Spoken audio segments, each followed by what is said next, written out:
Shalom, friends. This is arguably the most famous story from the Talmud. Weird miracles, excommunication, death by prayer, a woman torn between loyalty to her husband or to her brother, and a heavenly voice that gets told to shut up. Welcome to Daf Reactions, Bava Metzia 59. The sages in Yavna are in the midst of a legal discussion. An argument, that's not new, shouldn't shock anybody. It's literally their job. They've got to figure out how to make Judaism work in exile after the Romans destroyed Jerusalem and the temple. Fuck you, Rome. But in this particular court case we're going to be talking about today, it's Rabbi Eliezer ben Harkinas on one side and literally everybody else on the other. They're talking about an oven and if it's ritually pure or not. And I know you're thinking to yourself, snooze fast, this is boring, but you'd be wrong because sometimes the Talmud goes 0 to 100 real quick, and this is one of those times. Rabbi Eliezer could be considered to be the human personification of the ick. Not just to most of the other sages, but also to me. In fact, I've had a personal vendetta against him for a whole year now. We'll get to that.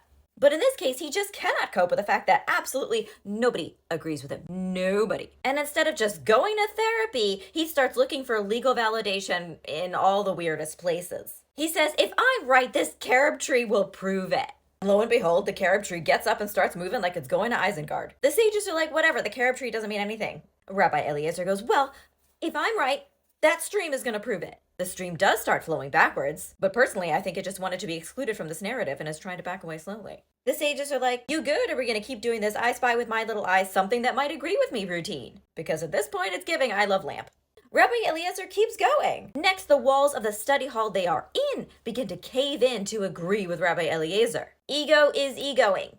Dangerously. Rabbi Yehoshua, for one, has had enough. He orders the walls to cut that shit out, and they freeze. They're just not sure what to do, so they end up just leaning like that forever. And then Rabbi Eliezer goes ahead and proves what kind of Karen he's been all this time because he asks to speak to the fucking manager. Yeah. So a divine voice, a heavenly voice emerges from heaven and says, yeah, he's technically right.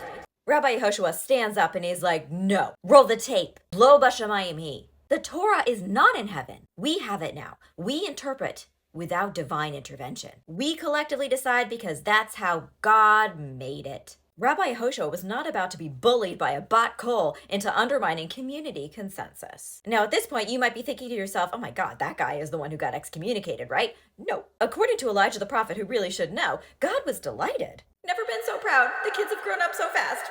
Spelling. Anyway, everybody is so annoyed with Rabbi Eliezer's narcissism that Rabban Gamliel, who is in charge, excommunicates him, which does backfire a tad. In Judaism, you're never supposed to drag somebody. You're never supposed to embarrass them. Diss tracks, they're forbidden. And in this case, Rabbi Eliezer's embarrassment and humiliation at being cut off from his community and his position of authority results in sudden onset global warming. A lot of the crops died. The ground was scorched wherever he looked at it. While Rabbi Eliezer is in his fifis and his feelings, everyone is in danger, but especially Rabban Gamliel. Rabban Gamliel's sister, Shalom, was very worried about him. She knew that if Rabbi Eliezer really began to bemoan his fate, to get into his prayers, Rabban Gamliel would die. Shalom was also Rabbi Eliezer's wife. So she watched her husband like a hawk to make sure that this did not happen. But one time she did leave him momentarily unattended to go and give bread to a person who was starving. By the time she got back, it was too late. She tells him to get up because he has just killed her brother. And at that moment, a shofar call echoes from the house of Rabban Gamliel confirming it. Rabbi Eliezer is like, how did you know that that would happen? She said to him, I learned the teaching of my father's father. The gates of heaven are always open for the prayers of people who have been verbally mistreated, like you think you were.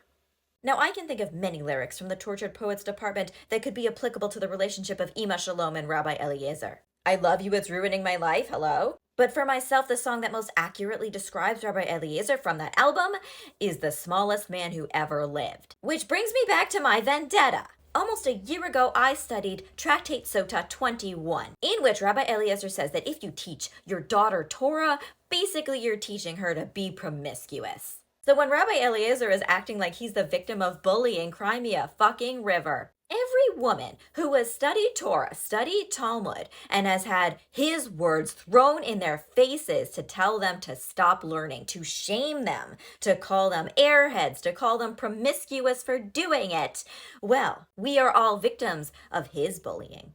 A learned woman like Shalom deserves better, and the rest of us do too. And if you happen to be a person who thinks that women shouldn't learn Torah and Talmud, I invite you, I welcome you to go tell it to a carob tree that gives a fuck. Because we don't.